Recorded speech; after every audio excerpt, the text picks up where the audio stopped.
Good evening again, and welcome everyone. Thanks to Ken and Donna Brumbaugh. What an outstanding meeting. It felt like Christmas.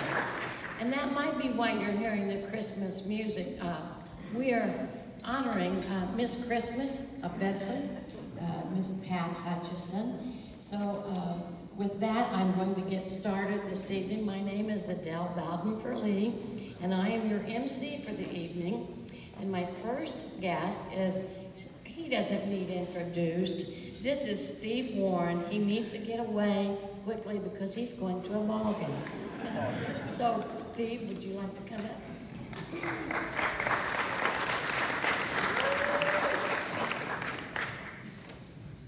Thanks, Adele. Well, in 2017, the Rotary Club couldn't find anybody else, and so they picked me as a car salesman to come in here and be honored. And I still think of that as being one of the neatest things I've had happen to me in my entire lifetime. I really appreciated the honor that the Rotary Club gave to me, and I know, just like Tracy says, that the Rotary Club's a great organization, does a lot of good right here in the community.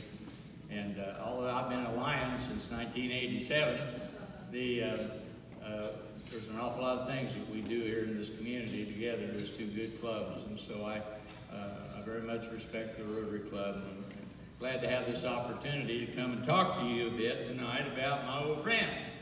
And I say old because I'm old. I don't think she's quite caught up with me yet, so we'll see. It's hard for me to believe that in 1967, this young lady came to town. And I probably know her probably as long as anybody in here, maybe not quite as well as some of you, but probably as long as anybody in this room. I've known you. And she's become one of my very, very best friends. I appreciate her and love her so much and things. But tonight, briefly, I want to talk about the transition of Pat Hutchison. And she said, be nice whenever I'll go and everything, and I don't have anything but nice to talk about her. You know, we were just kids when she come to town. We was out around that Broadview bowling alley out here and bowled together and stuff for years. And our kids and her kids and everybody, they all intertwined with each other, and we had great connections as families around that bowling center and stuff, and they grew into lifelong relationships that all of us have enjoyed. And but I remember her. She was just a normal kid. Wasn't anything fancy about her. She was cute as a button, but she just, she wore old sweatpants and sweatshirts and stuff just like the rest of us, just rubbed shoulders like everybody else. And so, she come from Kentucky, and I won't hold that against her, but I mean, she wasn't doing anything real special or nothing. It's kind of like people coming out of Williams, my wife being one. I married her 51 years ago. I always joke I bought her first pair of shoes, kind of. So at any rate, but Pat came from just normal lifestyle and stuff back in then. And after I got out of the Navy and I went to IU, I actually started my business career selling automobiles at Pal Deckers in 1972. And Pat started becoming customers of mine as well as friends and things over the years. Back in that day, dress codes were kind of something that everybody just recognized, that if you were in business, you always dressed up each and every day with a certain tie and came to work. Whether you was a banker, whether you was a car salesman, whether you was a proprietor of any of the businesses, clothing shops and stuff, everybody dressed up really fancy, and it was just part of the game.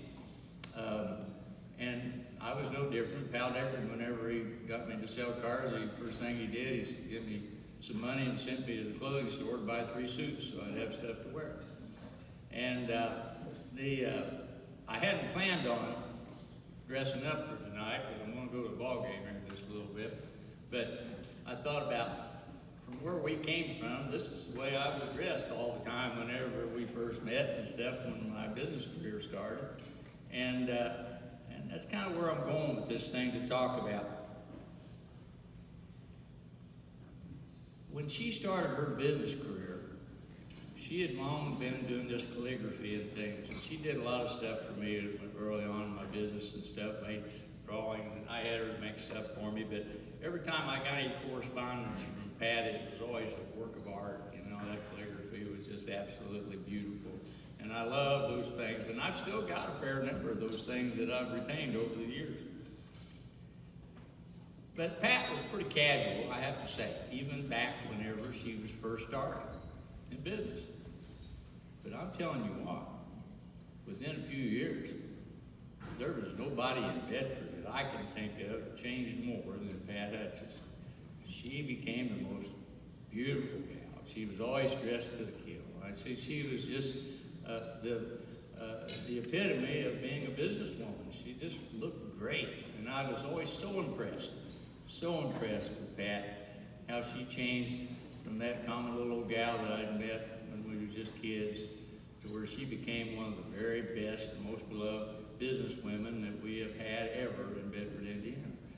And her business success has been, everybody knows about it. The table right there is a big statement to it. I tell you, the copy trolley has been a great part. I don't know how much stuff I bought from over the years, but it's been substantial. Christmas program she does. I mean, you know, her business sense has been great all along. Hooking up with Randy. Randy and I have been good, great friends for a long time, and also a great customer.